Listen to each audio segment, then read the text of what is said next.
মৃত্যুর আত্মকথা। আমি কখনো দেরি করি না, আবার কখনো তাড়াও করি না। আমি সবার শেষ ঠিকানা।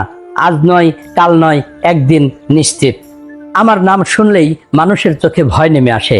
কেউ আমাকে এড়িয়ে চলতে চায়, কেউ আমার কথা ভাবতেও চায় না। কিন্তু আমি কাউকে ধাওয়া করি না। আমি শুধু নির্ধারিত সময়ে দরজায় কড়া নাড়ি। আমি মৃত্যু। আজ আমি আমার নিজের গল্প বলবো। পৃথিবীর সবচেয়ে নিশ্চিত সত্যের নাম আমি। আমার জন্য কোনো নিমন্ত্রণ পত্র লাগে না। কোনো ধনী আমাকে কিনতে পারে না, কোনো ক্ষমতাবান আমাকে থামাতে পারে না, কোনো বিজ্ঞান আমাকে বাতিল করতে পারেনি। আমি সেই নীরব অতিথি যার সঙ্গে একদিন প্রত্যেক মানুষের দেখা হবেই। আজ শুনুন মৃত্যুর আত্মকথা।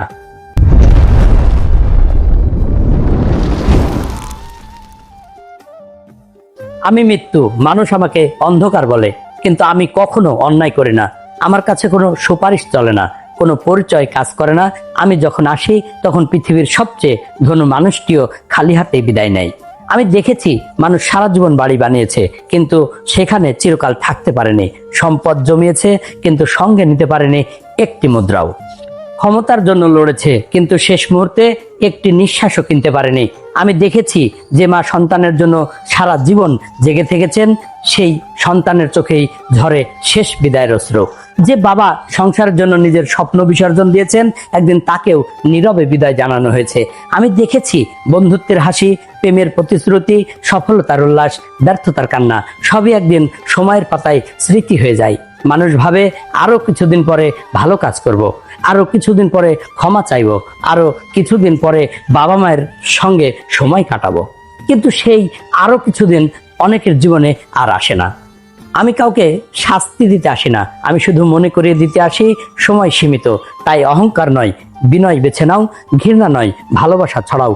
প্রতারণা নয়, সততার পথে চলো। কারণ একদিন তোমার নাম নয়, তোমার কাজই মানুষের মুখে উচ্চারিত হবে। যখন আমি আসব, তখন কেউ তোমার বাড়ি, গাড়ি বা পদবি নিয়ে কথা বলবে না। মানুষ বলবে তিনি কেমন মানুষ ছিলেন। এই একটি প্রশ্নের উত্তরই তোমার প্রকৃত পরিচয় হয়ে থাকবে। আমি মৃত্যু। আমি জীবনের শত্রু নই, বরং আমি জীবনের মূল্য বুঝিয়ে দিই। আমি শেখাই প্রতিটি সূর্যোদয় একটি নতুন সুযোগ, প্রতিটি সন্ধ্যা একটি হিসাব, প্রতিটি শ্বাস একটি উপহার, আর প্রতিটি দিন এমনভাবে বাঁচো যাতে শেষ মুহূর্তে আফসোস নয়, শান্তি অনুভব করতে পারো। আমার গল্প এখানেই শেষ, কিন্তু তোমার গল্প এখনো চলছে।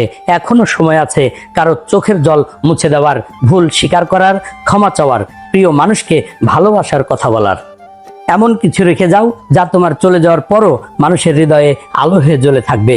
কারণ মৃত্যু জীবনের শেষ অধ্যায় হতে পারে, কিন্তু একজন মানুষের সৎ কাজের গল্প কখনো শেষ হয় না। যদি এই আত্মকথা আপনার হৃদয় স্পর্শ করে থাকে, তাহলে ভিডিওটিতে একটি লাইক দিন, শেয়ার করুন এবং আত্মকথা পরিবারের সদস্য হতে পেজটি ফলো করে রাখুন। যারা ইউটিউব থেকে দেখছেন, চ্যানেলটি এখনই সাবস্ক্রাইব করুন। কমেন্টে লিখুন মৃত্যু অনিবার্য, তাই প্রতিটি দিন মানবতার জন্য বাঁচি। আবার দেখা হবে নতুন একটি আত্মকথায়। আল্লাহ হাফেজ।